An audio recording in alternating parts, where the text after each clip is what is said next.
Hey everybody, I'm Greg with the Broken Token.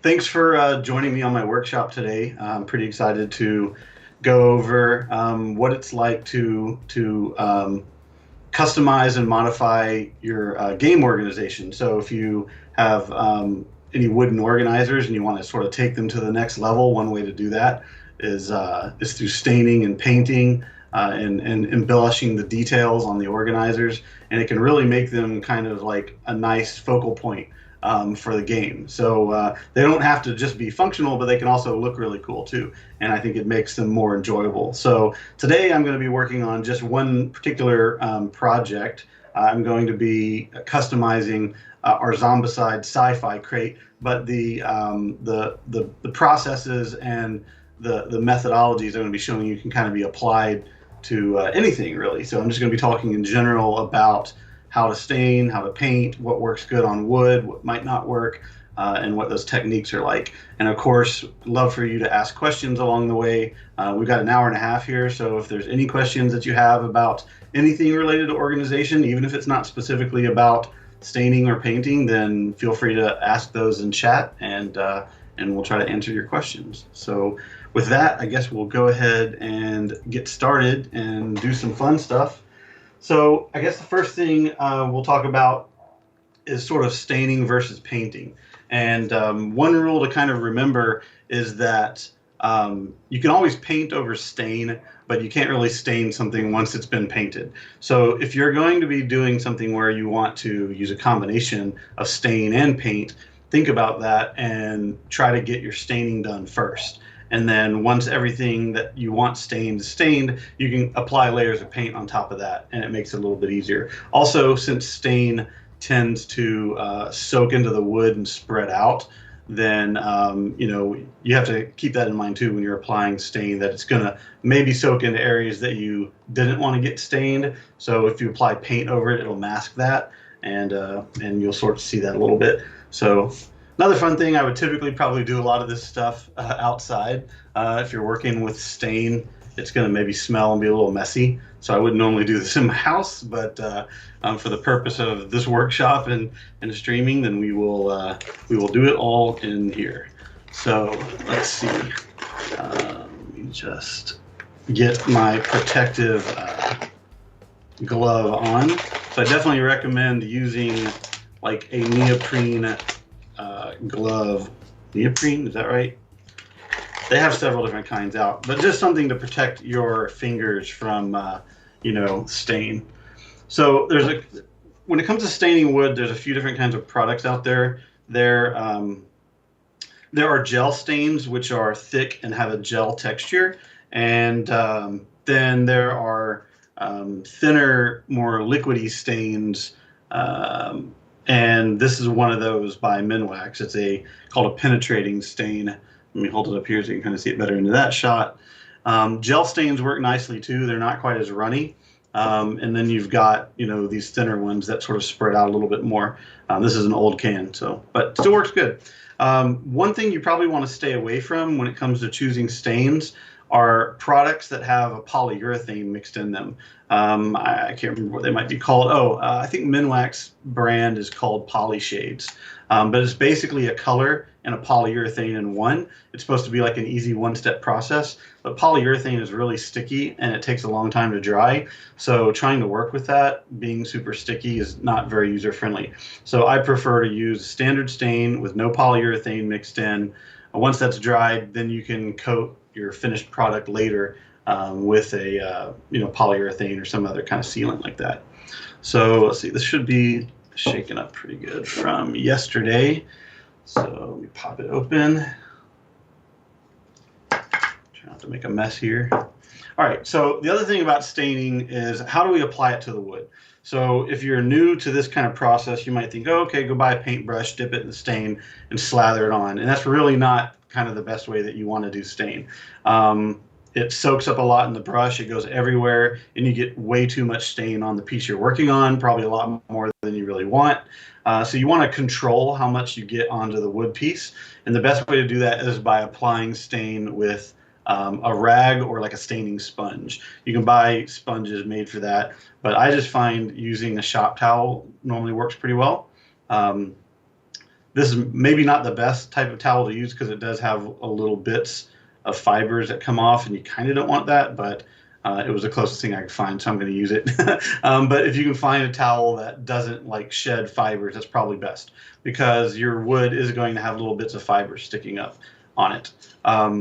So that's kind of another point I wanted to bring up as well. As far as prep before you start staining, you kind of want to run some sandpaper over the piece, and I would use a pretty fine grained sandpaper. You don't want to use like a 120 or 180 or maybe 180, but nothing like a 120 or lower, because you're not really trying to take off a lot of wood. You really just want to take any fibers up that might be standing up. So a 220 is probably pretty good, and then you can just kind of quickly run over the piece just to knock any fibers down. And I always take the time to also kind of hit the edges a little bit, because, I mean, it's laser cut, it's a natural wood product. It's not unusual for there to be little bits of like wood fiber flaking off of the edge. It's just going to happen. These are all factory sanded, but that doesn't help on the edges. So take a piece of sandpaper, either sandpaper or a sanding block, and then just kind of hit the edges a little bit, and it just smooths them out. Another thing that's pretty useful is like a scraping brush. You could use one that has fine metal bristles, but I'd probably stick to one with like nylon bristles if possible. And then for anything that has engraved areas, if there's sawdust in there or you want to clean it out, then you just rub the brush over here, and kind of, you can see it knocks out some little fibers. So once you've lightly sanded it, cleaned out any engravings and that sort of thing, you're kind of ready to apply stain. So the best way to do that, like I said, is with a rag or a sponge. Just dip it a little bit into the stain. Let me see if you can see that. And this gets a little bit tougher as you're using the stain. It gets deeper into the container. So if you have trouble reaching down in there, you can always pour some stain into a cup or a bowl or some other type of container that makes it easier to dip. And you don't need a lot. Always get a little bit and try an area. It's good to take a piece of scrap wood and test that first. One thing we can do is do the back of the piece just to see how we like it. You're going to probably want to stain the back anyway. And I picked what's called a dark walnut, which I think looks pretty nice. And you just take the stain and just rub it in and spread it out evenly. You want to try to avoid making any lines, and go back over what you've done and re-blend it in, because as I get to this edge, there's less stain on the rag than on the other side. But as long as I kind of keep blending the whole thing together, it'll look really nice and uniform. And that applies really easily, super fast, as you can see, and there's no drips or anything like that. If you're using a brush, it'd be a big mess. So that really is the easiest way to do it. And it's really kind of, I mean, it doesn't leave behind enough to make a big mess. You can kind of touch it, and it's not really going to hurt anything. I'm going to turn it over and immediately do the other side. It probably will leave a little bit of like marks or smudges on the paper, but it's not wet enough to really make a difference. Another good thing to do is to have like a clean rag, and then after you wipe this, take your clean rag and then just go over it really quick just to make sure there's no drips or anything like that. I'll sometimes just rotate to the side of the rag I'm using that I know is clean and just wipe over it really quick. So that side's done. So we'll do this side, and I was thinking about this crate, like how did I want to design this or paint it, color it, and I had an idea that because it is a wood crate, I wanted it to still kind of have that wood rustic feel, but it's also sci-fi, so I wanted to do sections of metal and other effects and things like that. So I think it'll be a really cool kind of combination to do kind of a metal and wood combo. Obviously, there's a lot of different ideas, and that's kind of the fun part of this, is getting an idea and seeing what you can do with it, and then sharing that online. We have a mods community on Facebook too that you can join, where people share a lot of ideas for what they've done and ask for tips and tricks on how to do things like this, and it's really a fun place to join. So if you're into this kind of crafting, then look us up on Facebook and join that group. So on this side, I'm going to stain just inside this middle area, and I'm going to leave the outer edge for painting later on. Like I said, stain can bleed. I'm not going to try. It would be futile to try to stain up to this little line. I'm just going to count on the fact that when I paint this later, it's going to cover up any stain that's in that area. So we'll just start here, and I'm going to just make sure that the stain covers everything that I want to be stained, including the logo. And we'll paint the logo too. Okay, so that covers pretty much everything. I'm just going to blend it and smooth it. So as you can see with the dark engraving and the dark text, you know, there's not a lot of contrast there. But we'll paint that later on and we'll really make that stuff pop and it'll look super cool. So that kind of completes this one particular piece. Nothing really actually got on the paper, so you can see it's pretty dry if you use this method, and it's super easy. You could do this in your house, no problem, and not make too big of a mess. You just have to deal with the fumes. Let's do one more piece.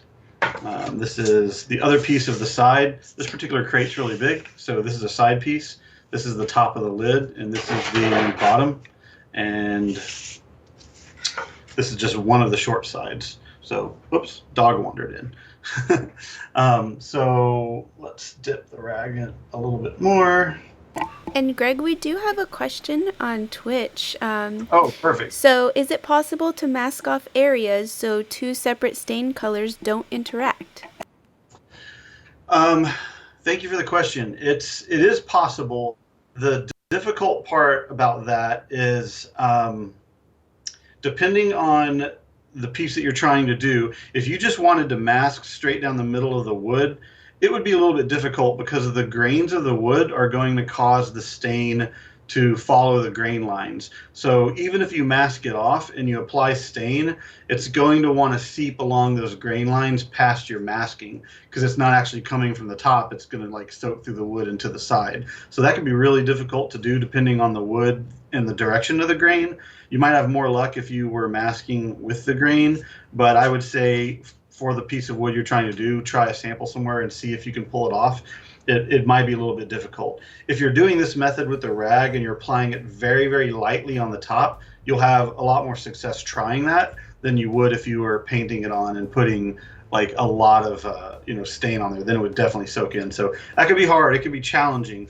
But if you're doing something like this that has engraved lines in it, you might be able to pull it off because that engraved line will help keep the stain from going over as long as you're applying it very lightly and not too heavily. Let me just shut this door behind me really quick. All right, so that process could work, but you'll just have to try it and see. It could be a little bit difficult. So, but that can work with painting for sure, masking off multiple areas and painting them different. Staining can be a little bit harder. So let's go ahead and do the top of this piece. And again, I'm just going to leave the sides undone so that we can paint them later. And we'll just stain everything in between. That stain's going to get a little bit light here, so I'm going to need to redip it.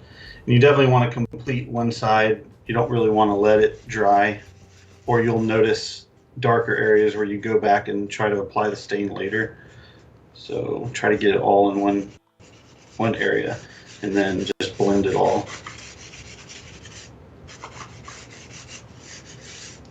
I'm feeling like Bob Ross vibes coming, like happy little pieces of wood, just staining the wood.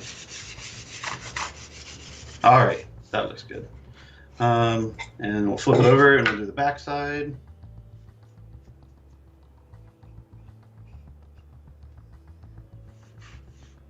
This one I can tell I forgot to sand.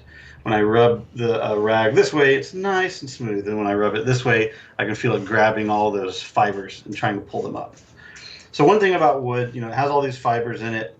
They tend to want to stand up when they get wet.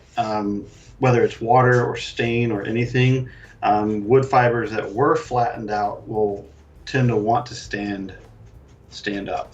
So one thing you're going to want to do is probably go back and hit all of this with a little bit of sandpaper after it's dry, just to sand those fibers off before you go on and do anything else.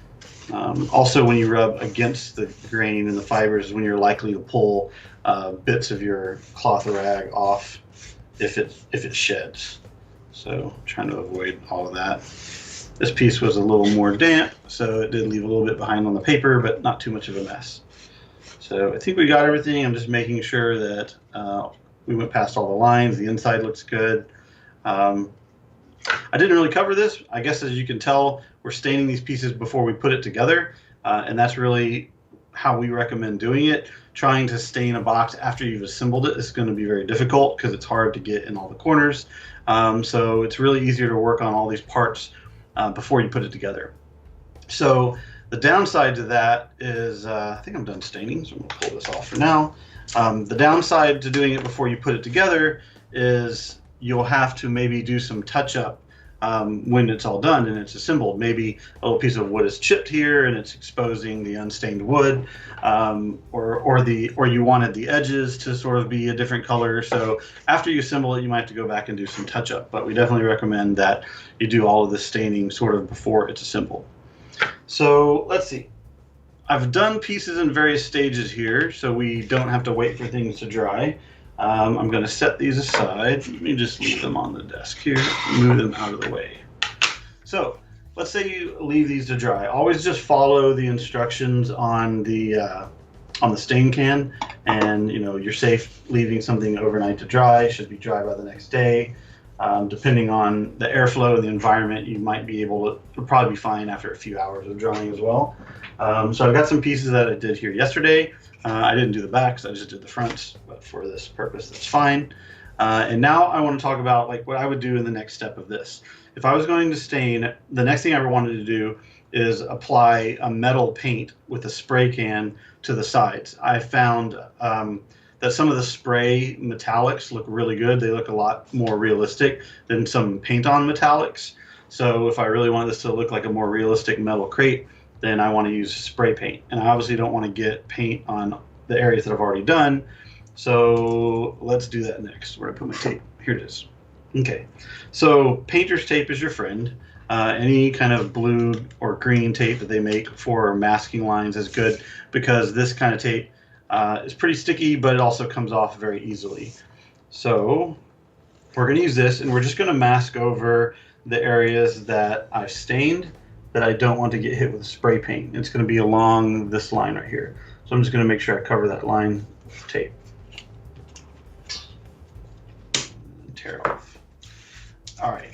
So one of the cool things you can do if an organizer you're doing is like this one that already has a design built in. I mean, I'm basically making use of the design that we've already engraved into the organizer. So that's, step sort of phase one. I guess phase two would be, coming up with your own design and doing your own internet connection hiccup. So I'm not sure what part you missed, but basically I was saying if you're following lines that are already engraved, you can kind of trace them using a pencil and then cut them out. So that's kind of the process that I'm going to do here, kind of like doing one of those, what do they call, like an etching or something. It's kind of like that. That's the style I'm going for. Sometimes it can be hard to see depending on the thickness of the line. And my challenge here is actually that this is easier to do with a bright light, and the bright lights tend to wash out the cameras. So I don't know how easily I'm going to be able to see this line with it not being super bright.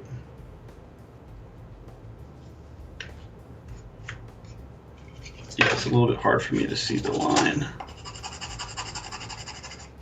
So you can try to rub it with something that's kind of stiff that might leave an imprint of the line behind it, and then basically use like an X-Acto knife. The X-Acto knife should follow the channel pretty well, and you should be able to cut following that line. But yeah, with this level of light in here, it's a little bit hard for me to see that particular line. So, but I think I have it in the groove now, and you would follow it like this, and then basically remove your masking this way. Sorry, let me let my dog out. She's freaking out a little bit. Come on, River, let's go. Come on. Sorry about that. She pushed her way into the room earlier, and then now she wants out. Okay, so that's sort of how you would mask something. Of course, if you're making your own design, then you're not really trying to follow anything underneath, and you can just sort of cut the mask out, draw your shape, and then cut out the piece that you want to expose for the painting. So I'm also obviously not going to do any spray painting here in my house. That would be a big mess. and the wife would kill me. So I have some pieces that, surprise, surprise, I did this already yesterday. So let me pull out one of those. Here is a couple of the smaller pieces. Actually, these are the same pieces that I just stained, but the other side of the crate. And so I applied my masking tape, I sketched the edge, cut them out with a knife, and then I went outside and I sprayed them using, this particular one is a Rust-Oleum, there you go, you can kind of see it, a Rust-Oleum metallic aluminum, and this one has a really good sheen to it. It's very shiny, looks a lot like metal in my opinion, but you can obviously, they have so many different kinds of spray paints out there, you can get any kind of effects that you like. But you can see it's pretty shiny. It's got a pretty good metallic look to it. So I did a little sanding on this before I sprayed it. After it dried for a couple of hours, I just hit it again with quick fine sandpaper and then did another coat because I really wanted it to be like super shiny and I wanted to hide some of the wood grain. You're not going to hide it all unless you really do a lot of sanding or a lot of filling with something. But this gets the effect that I want. So let's go ahead and start to peel this back and see how it looks. And obviously you can see there's a lot of overspray here, so it's a good idea to mask the whole piece or else you're going to get paint on that nice finish that you stained. And there's really no way to fix that once that happens. You might be able to scrape a little bit off or sand a little bit off, but you don't want to take the chance with it, so it's better to just sort of mask the whole thing. Okay.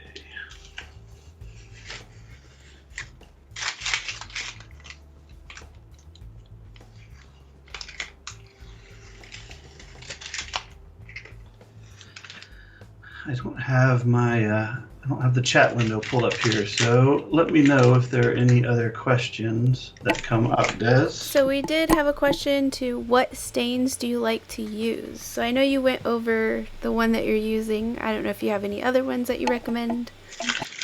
Minwax is a good stain. I've used them for a long time and they work really well. It seems like I buy a lot of my stuff at just like the local home store, Home Depot most likely, and it seems like they've gone to a different brand now, like Varathane or something like that. And I'm sure they're all fine. They might even be owned by Minwax, and they might just be changing their branding or something. But whatever common stain is sold at a home store is probably going to be your best bet. But I've had pretty good experience with Minwax so far. So let's see, we'll do this piece. It came out pretty good. And the masking worked really well. Like it made a really nice line where the wood stopped and the metallic paint begins, right at that little engraved line that we put on there by default. So definitely is a good way to start. Like I said, kind of phase one. And then when you're ready to move on to sort of the next thing, then try doing your own designs and your own masking. There's a lot of options there. Looks like there's a little piece of wood that may be chipped off, and that's kind of common. It can happen. But I can touch that up pretty easily. If whenever this is assembled and I'm ready to do kind of the final round, you can take a cloth and dip a little bit on there, and you can go back and you can just touch up edges really, really easily. And then even if you were to get a little stain on like the metallic part, it would wipe right off. Just wipe it off before it dries. So going back and touching up is really no problem at all. All right, so we have these pieces. I think they came out pretty good. That's kind of a cool effect. The entire crate will have kind of the corners looking like they're metal wrapped, and then the rest will be wood. So the next thing we want to probably start looking at doing now is applying like our effect paint. What other types of things on this organizer do we want to paint?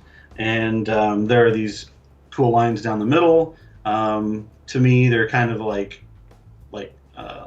caution tape or something to like draw attention to that area of the box. So what comes to mind for me is doing like an alternating pattern of colors. I think the most obvious one would be doing something like yellow and black. I think that'd be cool. You can do a lot of different things. When it comes to like logos and stuff on the box, then I think we can just kind of follow the guides of what the publishers are doing with their game logos and paint them to look pretty similar. So let's see what it would be like if we wanted to go ahead and start to paint up some of these lines. So what I like to do for this, I just use the same paints that I use for painting miniatures. And in this case, I've got a combination of Vallejo game color paints, and I've also got Army Painter and Army Painter. I've actually got some Zombicide branded paints, and what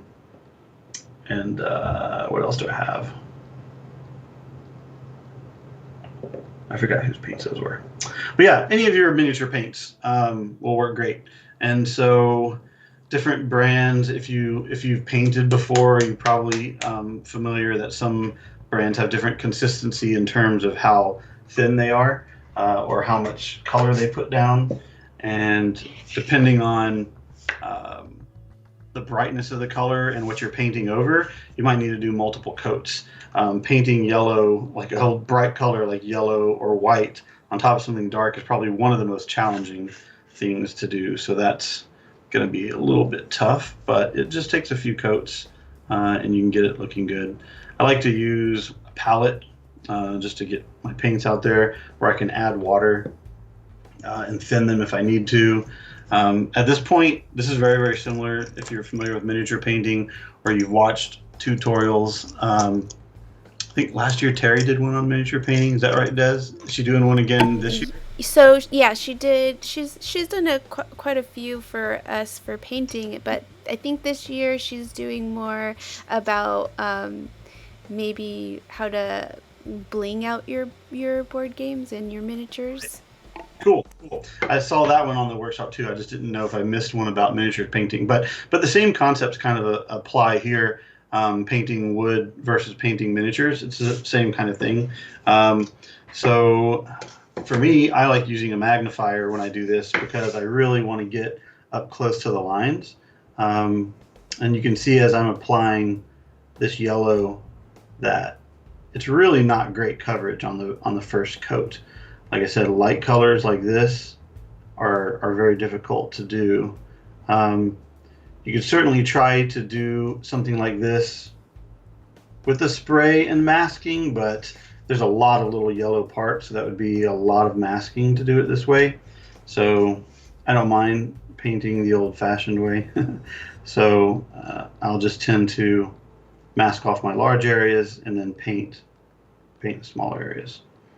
And you're going to see brush marks for sure on the first couple of coats, but as you add more paint, those brush marks will start to go away. So we've got one done, 2,000 left to do. So this has definitely got to be a labor of love, right? Because this could take a long time.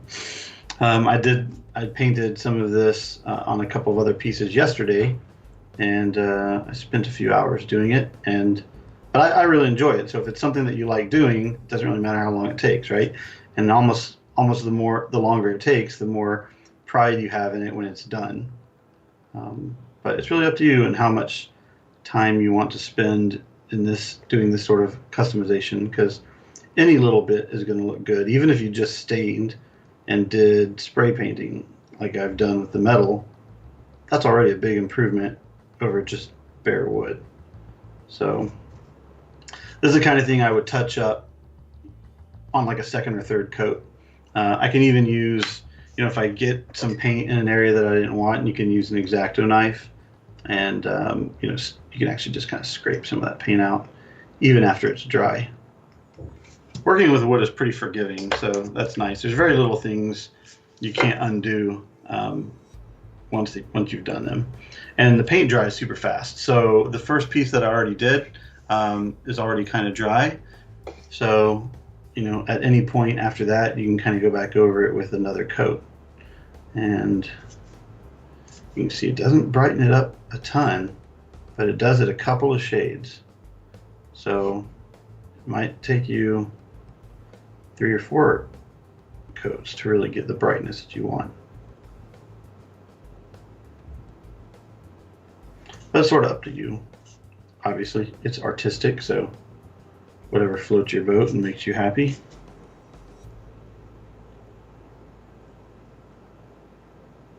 I'm not going to do all of these.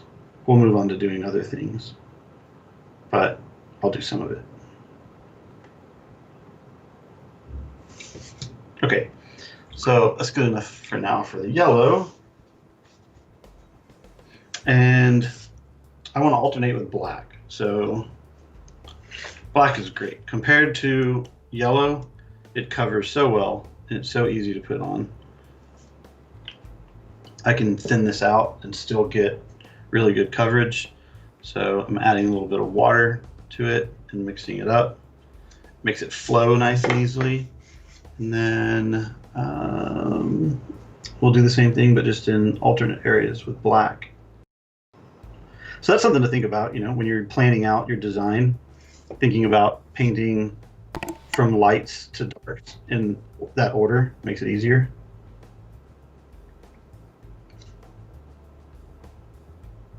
Like I said, I'd normally be doing this underneath a, just looking through my magnifier. It's a little bit easier when it comes to like hitting these lines.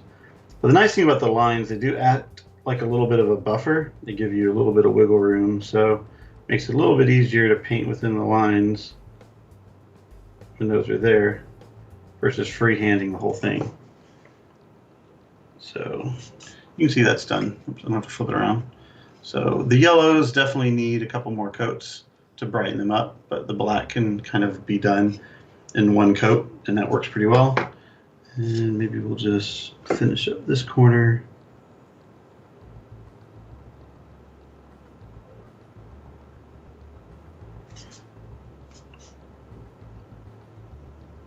And if you start to see that your paints are getting dry, just add a little more water before they dry out. I was painting yesterday with my ceiling fan on, and the paints were drying out really, really quick. Like I could tell after 5 or 10 minutes, like they were just starting to get thick. So I was constantly having to add water to keep them flowing. Thin paints are much easier to use than thick paints, and leave less lines and that sort of thing. And then just rotate your piece however you need to get the right angle for what you're painting.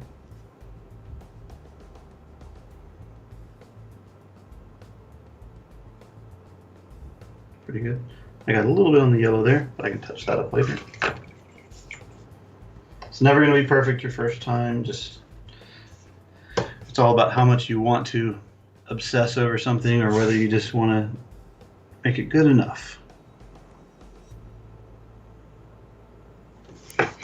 And someone did ask earlier, and I'm guessing that it's depending on how long it takes the stain to dry according to the instructions, but they're wondering how long after staining till you can paint.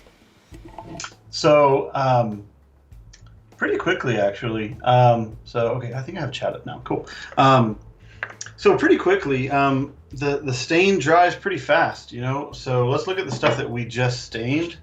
I mean, it's dry to the touch for sure. I'd feel pretty good about painting on this right now if I had to. And realistically, if we were staining this whole thing, this stuff would probably have, you know, another half hour to dry, and it would be even better. So if you're really wanting to sit down and do it all in one sitting, I think you're safe if you're staining, you know, put a fan on it and, you know, give it 30 minutes or something like that to dry, and you should be able to go back to painting on it. I mean, the more it can dry, the better, because you don't want your paints and stain to really like mix, but it dries pretty quick. So I would say, you know, give it 30 minutes to an hour if you've got good airflow, and you should be good to start to stain on top of that. So you get the idea with the black and the yellow. I'm going to just leave the rest of that for now. Let's do a little bit on the logo and see how that looks.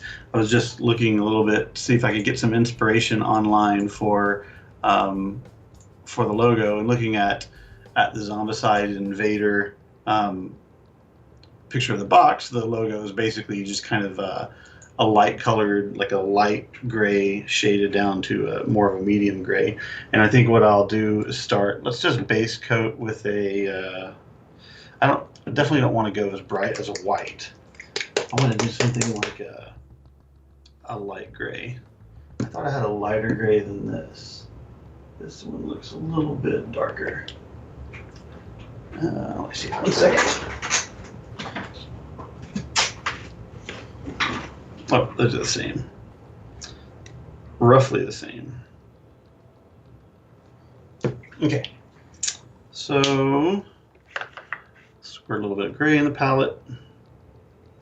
So as you can see here, these big bottles, these are just like the Apple Barrel paints, the brand that you can find at a lot of craft stores. And these things end up being like, you know, $1 a bottle or something. So I find they're a really good value when when you need a lot of paint. Maybe the colors aren't as bright or vivid as the ones that are specifically made for miniatures, but they work good, especially for projects like this, and they save money, so that's always good.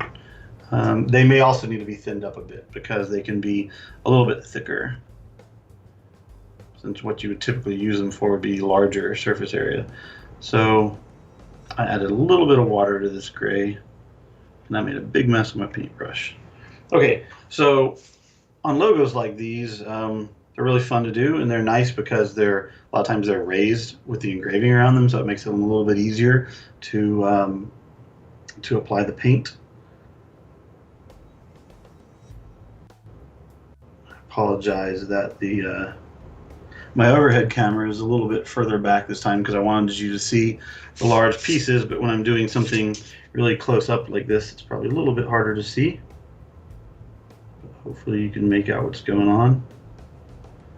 So you don't want to get too much paint on your brush. You want to get, you know, enough on there to be effective, but you don't want it really like dripping.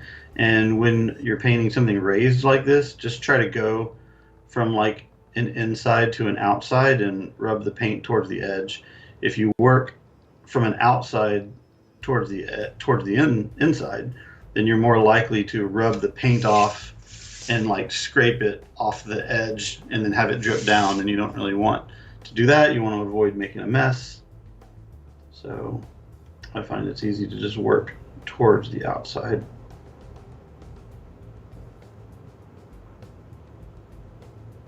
This gray looks like it might need 2 coats to really be bright. So in the O, there is a little bit of a pattern. So there's some really fine lines in the O. Let me hold them up here so you can see that better. So I'm not sure, I haven't studied the logo that closely to see what it's supposed to be. But if you want those lines to sort of show up, then we want to use a technique called dry brushing, where you put very little paint on your brush and you just lightly rub the small amount of paint into the area that you're using. And that way the paint only makes contact with the surface of the paint. Normally you would use an older brush to dry brush because it kind of messes up the bristles over time, but you can achieve the same effect with the normal brush by dipping it and wiping most of the paint off onto a rag, and then before it dries you just like lightly apply this paint from the side. And like I said, you're building it up slowly because you don't want to get paint into the cracks and crevices. So it's going to be very faint when you apply it, and it's going to take more coats to do it this way. But this is kind of how you achieve that effect. I'm going pretty light with the paint.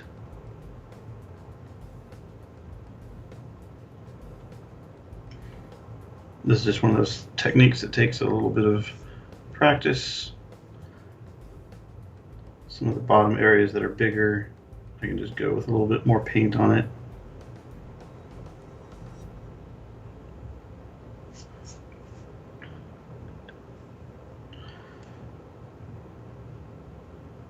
And depending on your brush, you like learn the little intricacies of your brush. Sometimes they develop like a little curve, or the tip might, you know, angle a little bit, and the more you work with that particular brush, you start to figure out how you need to rotate it or whatever you need to do to try to get to paint the areas that you want.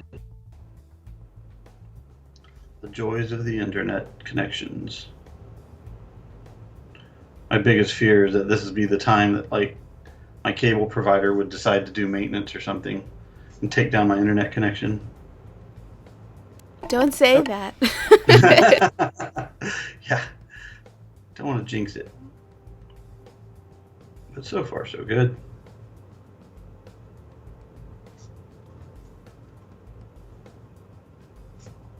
So I find this a lot of fun.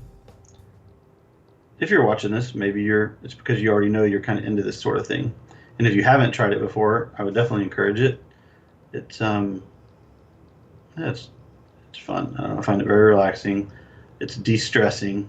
For sure, we all have plenty of things throughout the day, whether it's work, school, or whatever, that creates stress, and having hobbies like these are really nice. And it's fun that you can combine hobbies, your love for board gaming combined with crafting and do things where they're related. And I always think that's great.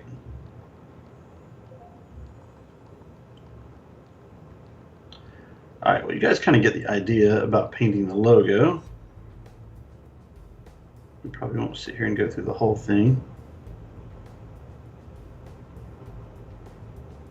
I'll definitely post update pictures on our social media channels if you want to see kind of how this is looking when I get done with it. No guarantees on when I'll finish it, but I'll try to get it done in the next week or so and post some pictures to all the various places: Instagram, Twitter, Facebook, if you're following us on any of those. On Twitter, we're at TBT_gaming.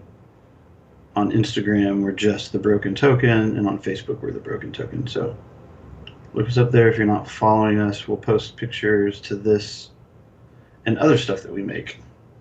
Man, it's a lot of fun, and it looks really good. So what if we wanted to do some effects on there? Like, what if we wanted to do a little bit of a gradient? You can build up paint by slowly mixing them. What I would probably do is mix another little area with a little bit of black and take mostly gray, mix with a tiny little bit of black just to darken it a little bit. Whenever I'm doing shading, I like to really water it down a lot because that's how I can kind of control the blending. Again, really similar techniques to painting miniatures, doing the same thing here. So probably would start where I want this to be darker at the bottom, wipe off most of my paint, and then like just start blending it up a little bit. Wipe off more paint, and just blending it up.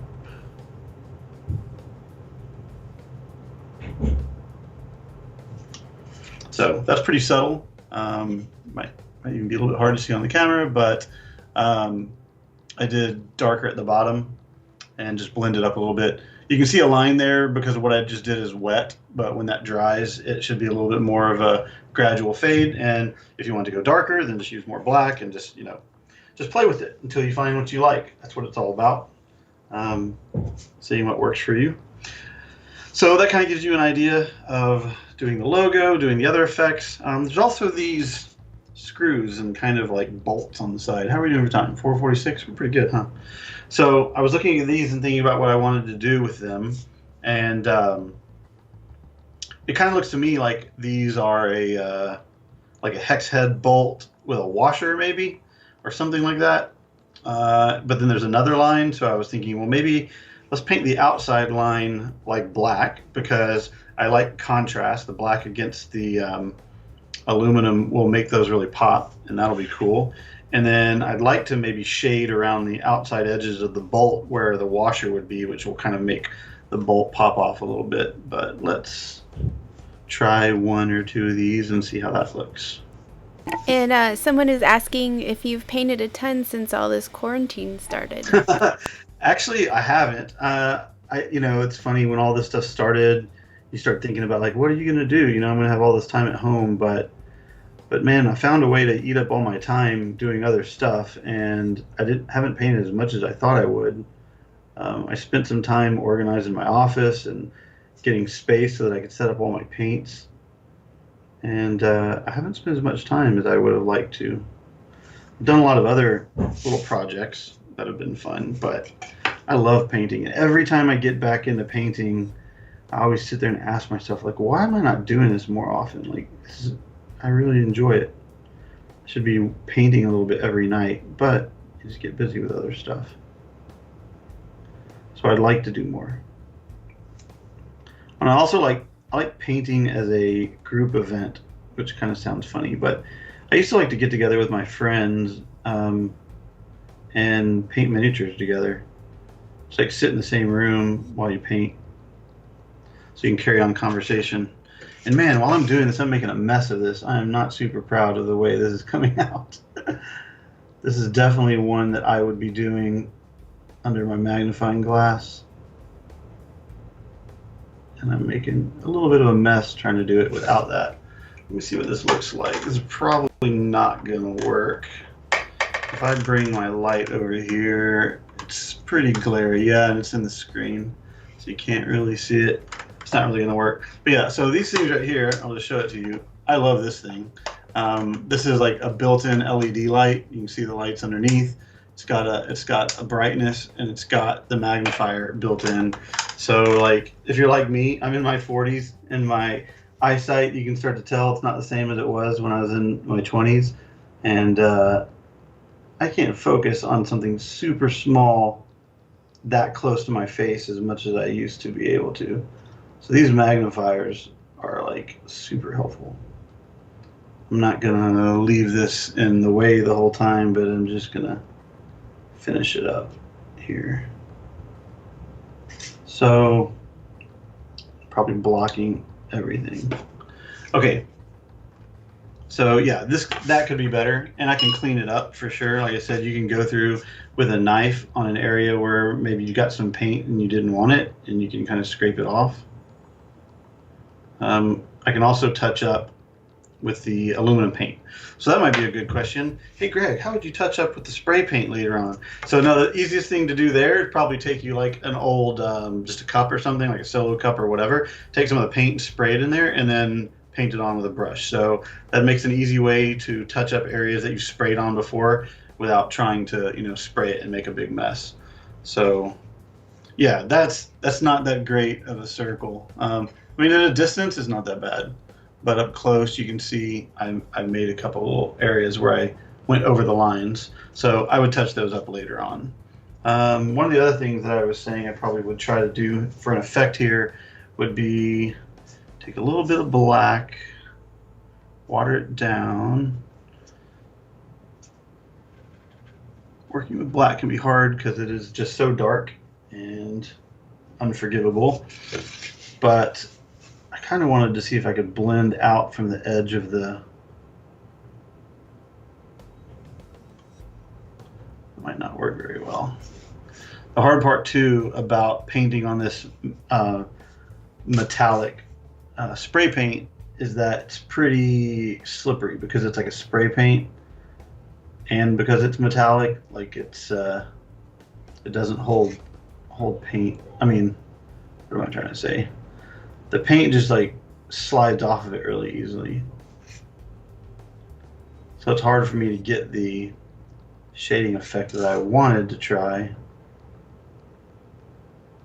It might just take a few layers of building up a watered down coat like this.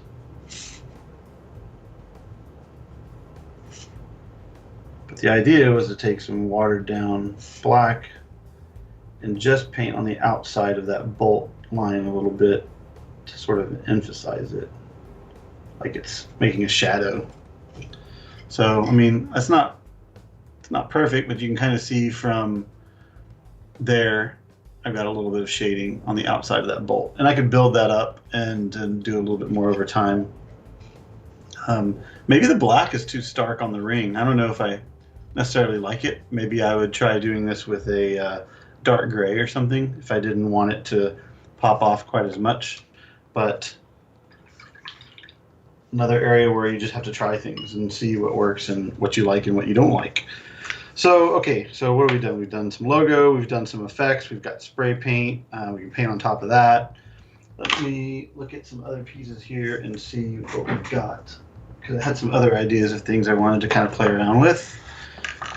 This is the front piece. So let's go ahead and unmask this.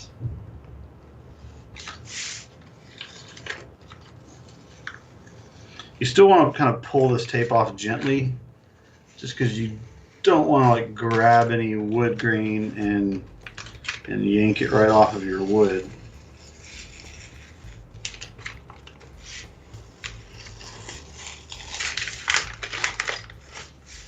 This was a big area to mask.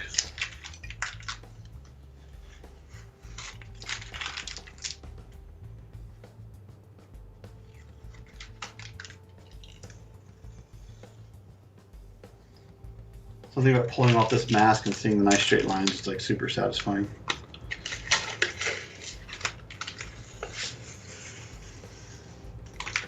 Okay, where you see it.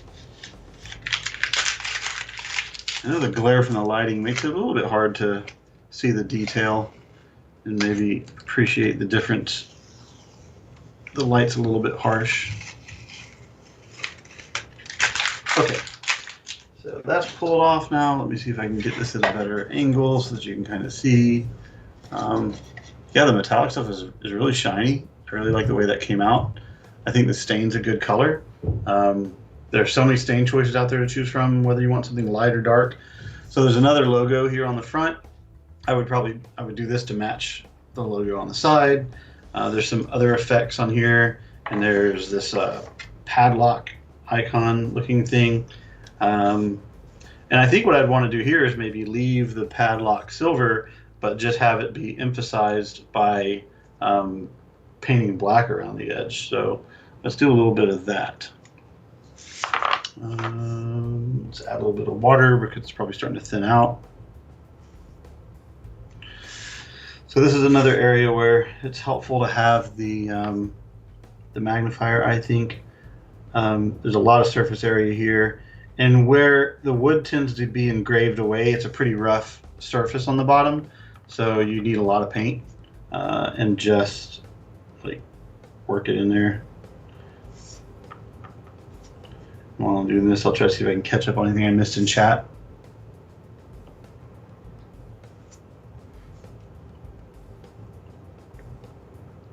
Yeah, there's not a lot of black coming out of this, so I need to add some more.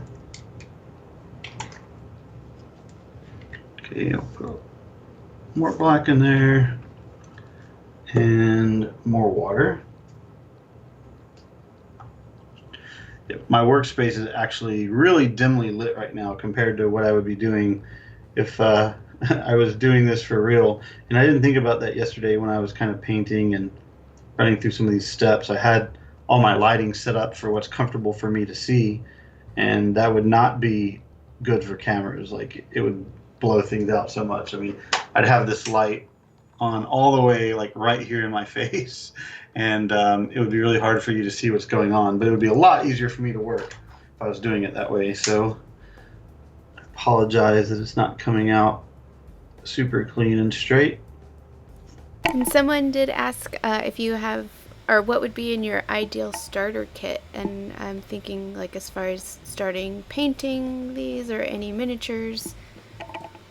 Yeah, so I would say so one of the easiest things to do is probably buy a starter set of paints at your hobby stores. They normally would sell a pack of 12 to 15 or so paints. I know that Army Painter has sets like this that you can buy depending on whether you're doing more like sci-fi or fantasy themed miniatures. So one of those kits are nice. Sometimes they'll even include like a paintbrush or two. They're not always the I mean, actually, if it's like an army painter kit, there's going to be one of their paintbrushes, and they're just fine. They're really good, but it might not be the exact brush that you like the best. So you might want to pick up a set of brushes as well. And then for I really like having these palettes to mix in. You can buy these at craft stores, and when the paint dries in them, which inevitably is going to happen, you can just scrape the paint out and return back to sort of a clean thing. If you can't ever get them clean, they're only like $1. So if you end up just at some point tossing it out and starting with a new one, they're not that expensive. For painting miniatures, I like using a wet palette. I got turned on one of those a while back, and I really love it, but I don't use it for something like this. It's great for mixing paints and keeping the paints wet for longer. So paints, brushes, maybe brush cleaner. I have a little jar. It's basically like a soap that you can use to clean your brushes when you're switching back and forth between colors. A roll of paper towels is always handy to have around, and something to keep your water in. As far as doing this kind of assembly with organizers and this kind of crafting in addition to the painting, then you're going to want to have some good wood glue. We like using Titebond branded glue, but pretty much any wood glue out there is going to work just fine. But Titebond is really good, works great. And what else? You're probably going to want like a little mallet for assembly. Later on, when I'm gluing this together, a mallet's helpful to just like tap the edges together. Put a little glue on the joints, tap it together. Fortunately, we won't be building this thing today because it has many, many hours of painting still left to go. But maybe it'll work out some timing for me to do a assembly stream on this crate when I have it done being painted. It'd be kind of fun. So applying paint here, like I said earlier, the base of it is really rough. If you can see the engraving up close there, but just the way the laser engraves it out, it's a pretty heavy texture. So if you didn't have a lot of paint on your brush, you would just see all the lines kind of like that. It's not going on super clear. So I know the camera doesn't always show everything, but in this particular case, I put a lot of paint on the brush and I glob it in there pretty heavily. You just have to figure out what works for you, for what you're trying to do.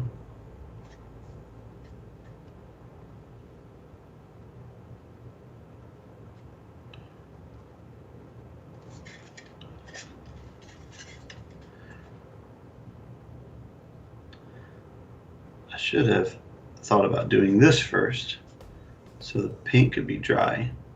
Because there's one other thing that I wanted to do on stream before we run out of time, but I'll look into it and see if we can do it in this area or another area.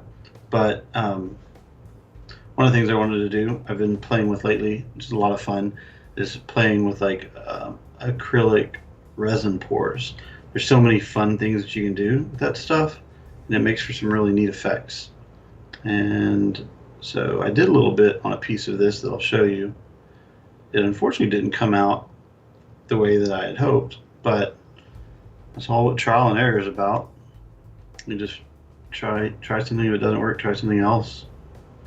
But I was thinking in this area what might be kind of cool is doing just a clear acrylic resin pour over the black area, just to fill it in, make it look shiny. It'll make it look a little more, I don't know, techie or something, I think. But I don't know if I can do it while this black is wet. So let's see if I can finish this and if it can dry in time. So the other nice thing about this aluminum paint is if you get paint somewhere you didn't want it, you can just kind of wipe it off with your finger. If you do that before it dries. Can you see? No.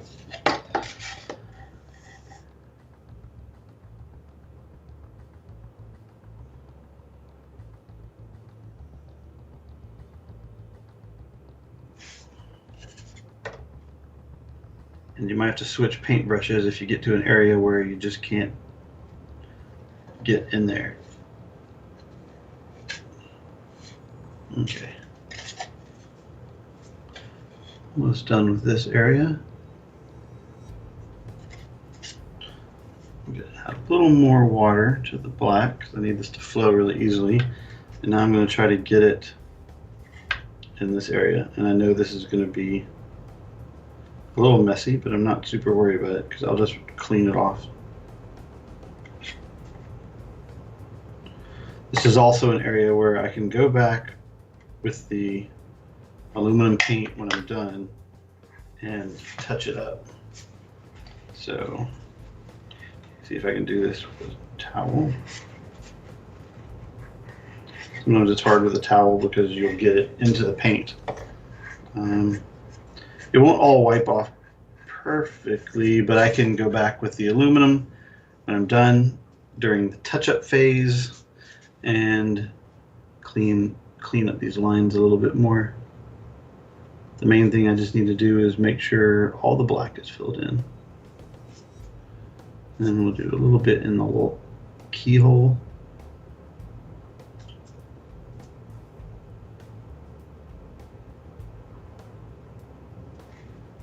It needs to be a lot thinner. Sorry if I get it out of the camera shot occasionally. Constantly rotating this thing around so that I can see it. And trying to be cognizant of where it is in the camera.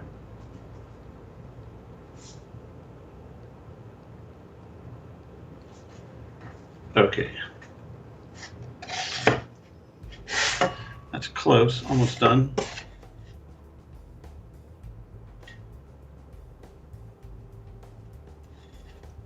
Okay. A little bit of tape left on there. All right, so I think that makes the bot pop off kind of nicely. And like I said, I think one of the resin pour thing would be super cool to do. It looks like it's drying up pretty quickly. The wood will soak up a lot of that paint, so it tends to dry pretty fast. I feel pretty good about doing pouring some resin on here. By the time we were to mix it up and get it ready to go, I think it would be dry enough to do that. Just saw one little area I wanted to touch up. Never happy with it. Where was it? Right there. We have someone in chat saying, "Do it" when it comes to the resin. I see that. All right, girl. Well, thanks for the encouragement. We will definitely do it. Let's do that. Let's get ready to do that now. So this is a lot of fun. You can do a lot of cool effects with this epoxy resin, they call it. Let me grab that stuff because I forgot to pull it out in advance. Whoa.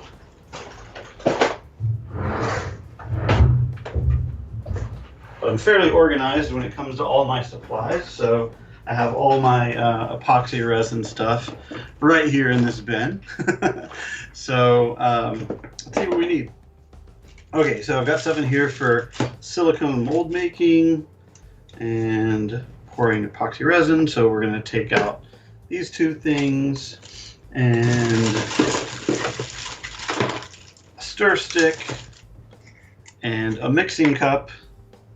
And do we want to fill it with color? Probably not, but I'm going to show you what the color looks like too, because that's kind of where a lot of the fun stuff comes from that you can do with this. So epoxy resin, there's a bunch of different brands out there. You can find it online. You can find it in your arts and crafts stores, on Amazon, any place where you shop for that kind of stuff.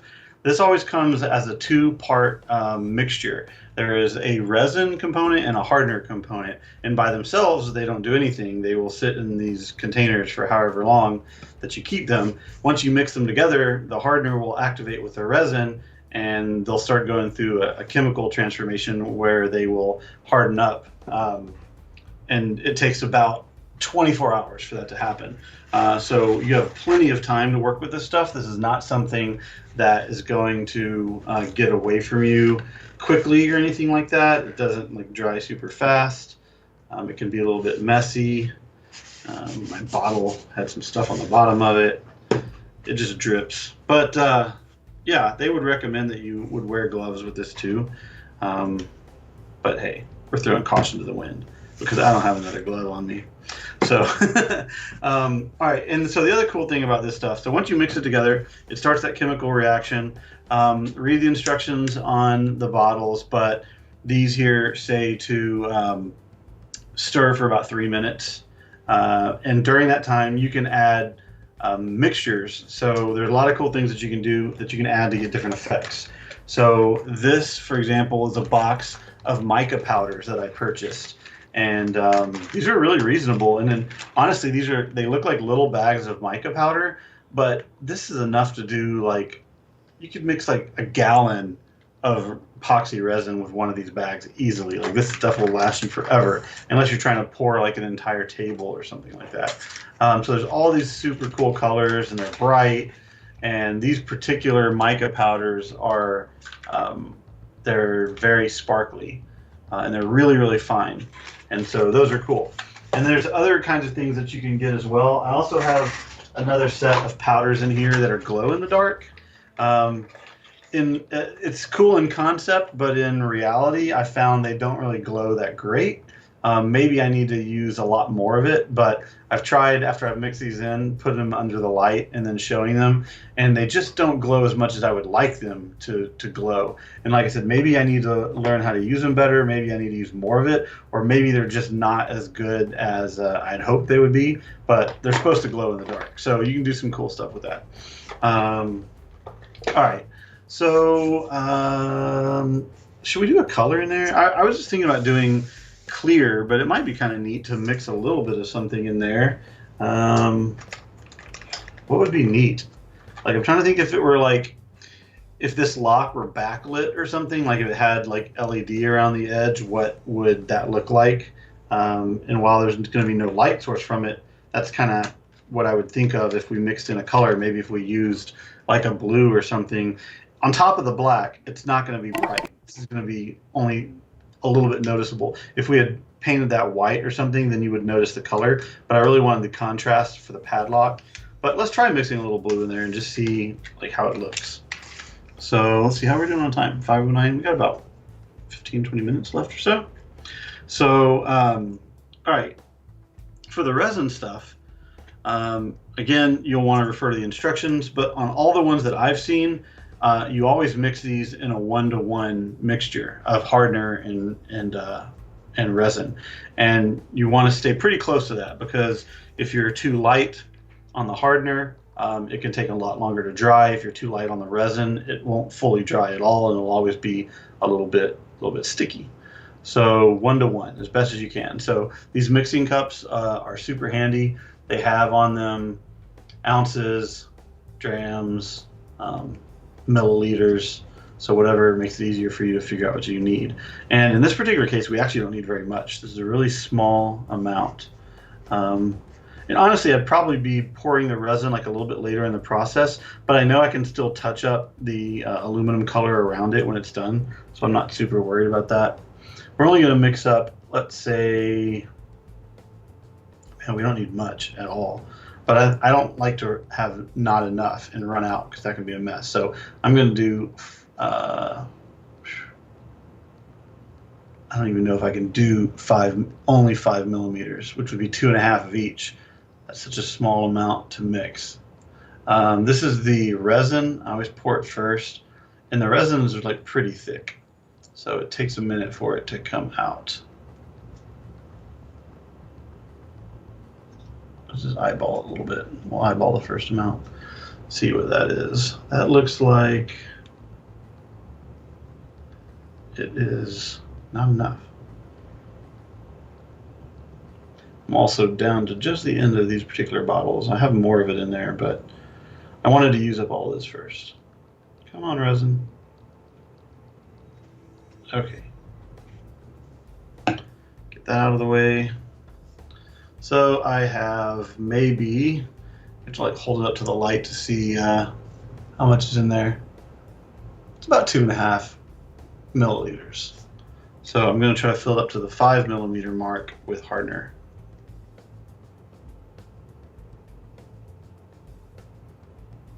Sorry, that's a little bit hard to see. I'm holding it up more for my purpose at this point than for yours, because I'm trying to see the lines. I don't over pour it into there. I think that's pretty close. I think that's good.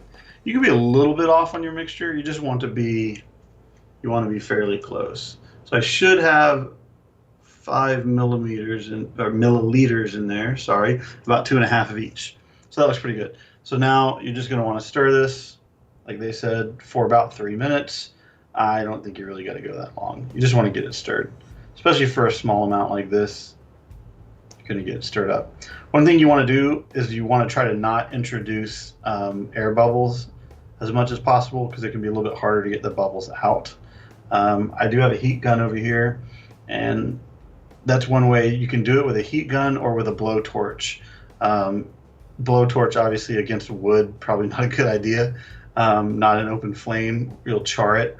But the heat will cause the bubbles, it'll cause the resin to get thinner, and the bubbles will float to the top and actually pop. But they won't really do that without the heat. So your bubbles could get trapped in there forever, which putting bubbles in there could be cool if that's the effect you're going for. But in this particular case, I would say no, we don't want bubbles. All right, and then we're gonna do our mica powder. Let me just grab one other little thing. I have this like handy dandy scooper that came with this set of mica powder, which is nice because you need a way of getting it out of the bag, and this is just a little tiny scoop. So, okay, this stuff right here, this kind of mica powder can also be a mess. It is so fine, like you wouldn't believe how fine of a powder this stuff is. And no matter how careful you try to be with it, it's going to get over everything. So, I mean, I've never dropped one of these or had a mica powder explosion, fortunately. I should have waited till opening this before saying that. But so far I've been lucky. But this stuff can be a mess. So be very careful when you're opening this. Even just what I've done, I've got it like on the tips of my fingers. And so, yeah, be really careful what you touch and what you handle when dealing with this stuff. You don't want to risk like making a big cloud of this. Okay, I have paper towels next to me to use. I'm going to grab a little bit out with this scooper. It does not take much either, especially for the amount that I did. It's probably overkill. The hard part is getting just what you need. So, okay, this is more than a need, but I'm going to see if I can just dump out some of it. And not all of it. I think that's good. Okay, we'll set that aside. We'll close up this bag, set it out of the way for safety, and try to clean off what's on my fingers so I don't contaminate everything. Okay, so now the mica powder has been dumped into here, and you just need to stir this in really good.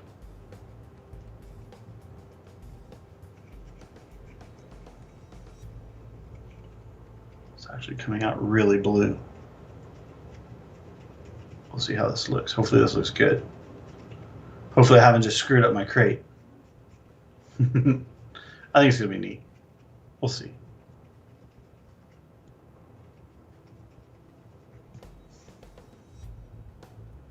I don't know that it's going to be super translucent though. Yeah, it is really pretty. There's so many neat things you can do with this stuff. People are really getting into like pouring tables and all kinds of other furniture using acrylic resin. Okay, so here's the part where you just have to be really careful. We're going to just dump it into the areas where we need it, and it flows very easily on its own, but in a rough surface like this, it needs some help. So we'll probably use like a little flathead screwdriver or something of that nature to just poke it, maybe this thing, to just poke it into the corners and help it flow. So I also purchased some syringes online with big ends on them, not like needle tips, but like larger tips, to see if that would be a good way of applying this stuff. But the tips still weren't quite big enough, and this stuff was hard to squeeze out of the syringe. So I haven't been using those things. So we're just going to do this with a manually pouring it out of the cup, and hopefully we don't make a big mess.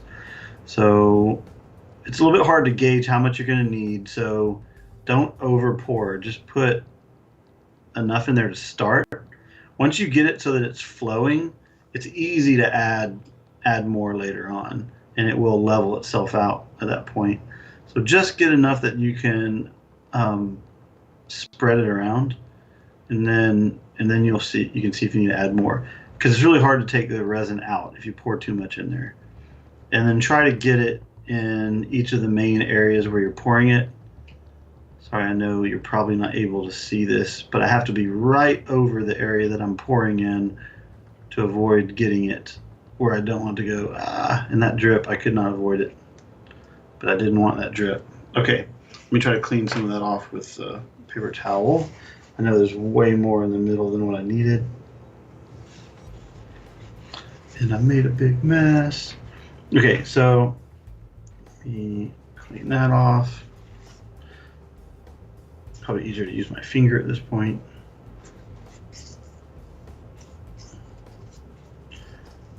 The good thing is that it wipes off. If it leaves a texture that I don't like at the end, I'll just use a little bit of this aluminum paint, and I'll just touch up the top areas. All right, so now let's get this into the areas where it needs to be.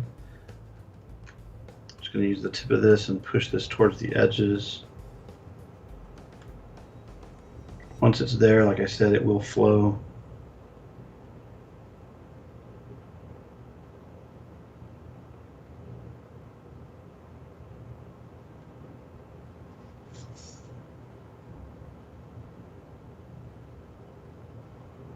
The heat gun also helps it flow. So when I take the heat gun to it to get the bubbles out, it'll get a little more liquidy and flow around where it needs to go. I'm definitely going to need to put some more in there.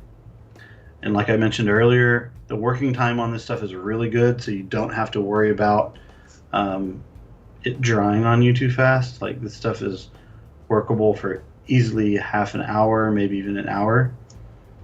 Okay, so let me put a little bit more in there, and this time I'm going to try to do it by dripping a little bit.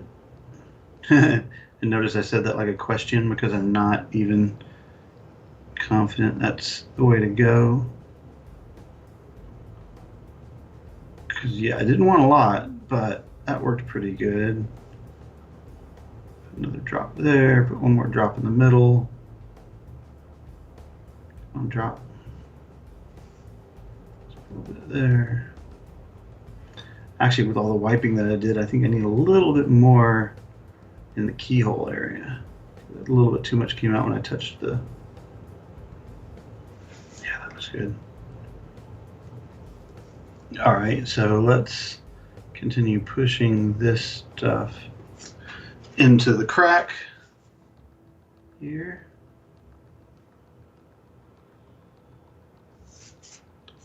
Yeah, so now wipe this off. Try to scrape some of this off where I don't want it. Might actually be too much in that keyhole now. Working with this can be a little bit tricky. Okay, I think that's pretty good coverage. You want to always keep your workpiece level when you're doing this too, because it flows so easily that it will, if you're doing this on an incline or something, it will flow and towards, down. So try to keep everything flat if you can. Okay, I have my trusty heat gun. This is just a Wagner brand heat gun you can get from Home Depot, but it works really well. They have them at Harbor Freight and stuff too, but I've had the Harbor Freight ones die on me after like a year, and this Wagner one I've had for a long time, and it's really good. So put it on the medium setting, and then point it down. I don't get it too close, and you probably can't see from the distance that well, but it will start to bubble up a little bit. The bubbles will start to pop when I do this.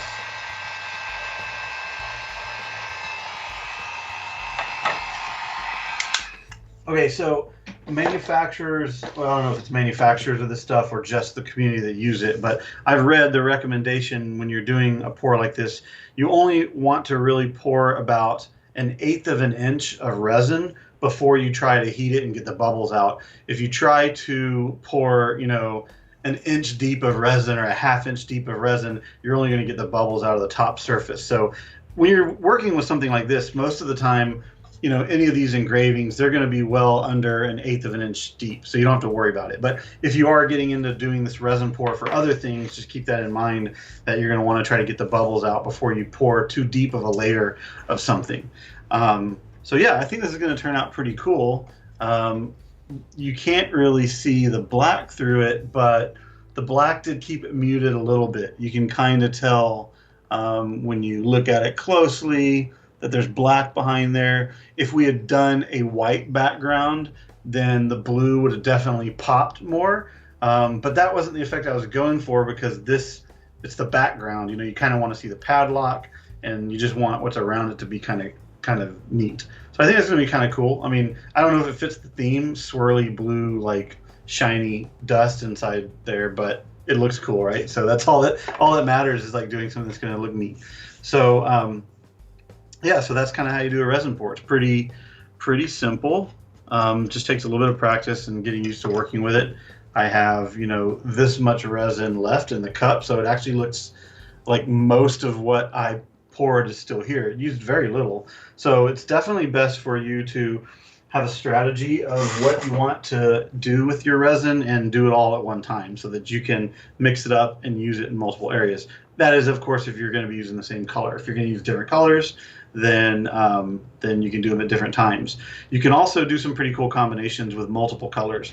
If you wanted to check out, like, just look on YouTube. I've seen people making really cool surfboards where they've poured resin on the back and they've made it look like the edge of the ocean and the beach with the surf. So they've done blue, then they pour a little bit of white, then they use the heat gun to like have the white like smear into the blue, and it looks just like water. You can do a lot of cool effects like that. So but you have to have some bigger surface area. Sometimes in an area small like this, you're limited to what you can do in that little space. But it turned out pretty good. There's a little bit, I can notice it, you might not see it on the camera, from where I got resin on the padlock. So when all this is dry, I will touch that up with a little bit of aluminum paint. But yeah, that would be pretty cool. I'd love to do some kind of neat thing with lighting too, where you backlight the stuff with LEDs and have it really glow. So that would be like a fun project, but that would take something a little more custom. So let's see, what else I've got over here. So I have a piece. This is a piece that I worked on yesterday, and I wanted to just sort of test my color scheme. So this is the top to this front, and you can see a little bit about what I've already shown today in a little more completed fashion. So this piece would go on the front of the crate here and then connect up, and it has a cool little padlock or like number keypad at the top, and I painted those with a blue interior. I mixed up a pretty watery blue paint, and it's not super bright, but that's okay because I didn't really want it bright. I just wanted you to see it, and I wanted to have some color, and I also did black in there like I did around the padlock. So I guess the question being, do I want to try to also pour resin in here and do something with it? Maybe I will. I'm not quite sure yet. This is the area I experimented with yesterday, so it's had time to dry. And I didn't paint the wood at all. My thought was that I would put enough of the mica powder in there that you would see the color from the mica powder and you wouldn't notice what was below it, kind of like what we have here in the blue. But the way it worked out, either I just didn't mix enough in it or something, you don't really see the powder that's in it at all. I used a bit of green, and I used a bit of green glow in the dark, because I wanted this to look like alien blood had kind of hit the case and melted zombie juice. That's exactly kind of what I wanted it to be like zombie blood or alien blood or something had hit the crate and started wearing it away. And I wanted it to be green, and I wanted it to be glow in the dark. But I don't know that it really achieved that effect. I'm going to hold it in front of the light here for a second and see if we see something. I suspect we won't.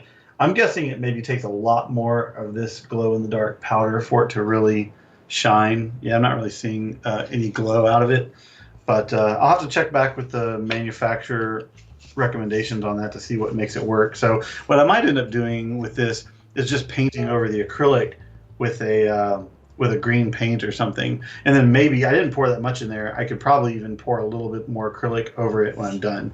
But it's just another one of those things you got to just try different stuff and see what you like, see what works and what doesn't. There is a pattern on here that needs to be painted with the black and the yellow.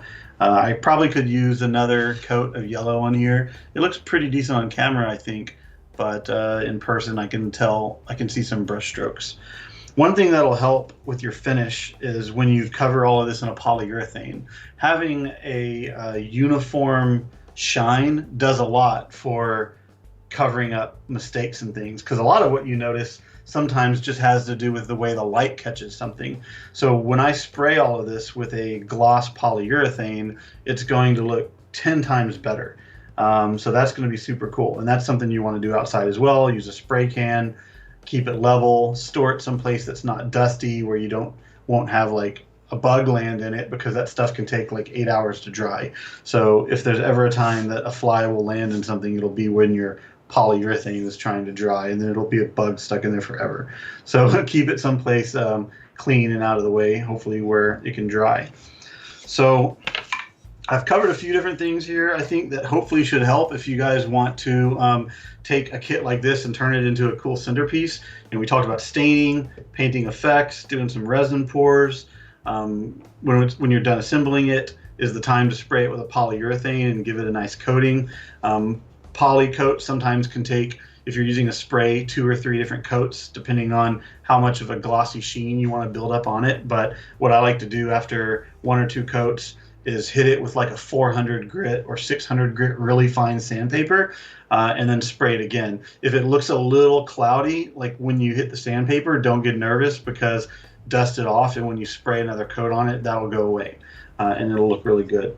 So cool. I mean, if you guys have any questions, I think we're about wrapped up for time, but happy to answer any questions if there are any. You can always reach out to us as well. Contact at The Broken Token if you've got questions about any of our particular products, or just questions about how you would do stuff like this. We're happy to help. I brought it up earlier in the stream about our custom modifications community on Facebook. I think it's called the Broken Token Custom Modifications Group or something like that. So search for that if you're interested in just talking with other people about how you can customize your organizers and do fun painting stuff. It's always amazing to see what people post on there and share what they've done. And there's so much creativity out there. I just love seeing what people do when they take a product and turn it and make it their own. So that's super cool. And as you can imagine, you get the game on the table because you want to play the game, but isn't it going to be so much cooler when you pull out, a chest like this that's been painted up? I think it is. I think that's part of the fun of the hobby is, really embellishing the games, and it just makes them more fun to play. So yeah, I appreciate you guys hanging out and watching, and enjoy your building, and hopefully you have a good time at the rest of Renegade Con. I'm excited to see the other workshops coming up too. So thanks again for watching. And Greg, just real quick, where could they find or follow Broken Token and possibly see this finished crate once you're done? Sure, yeah, to follow the Broken Token, so that you want to maybe just catch up on our progress on this later. On Twitter, we're TBT_gaming. Instagram, we're The Broken Token, and also on Facebook, we're The Broken Token. So look us up on any of those sources and follow us. And we're always posting things like this that we do to inspire you guys to take, our products and turn them into something even better. And we'd love to hear from you. If you do something like this on your own, also please share the pictures with us, because we love to see them, and our other customers love to see them as well. So thanks a lot, guys. I really appreciate it. Des, thanks for hosting. Thanks to Renegade for having me. Really enjoyed it.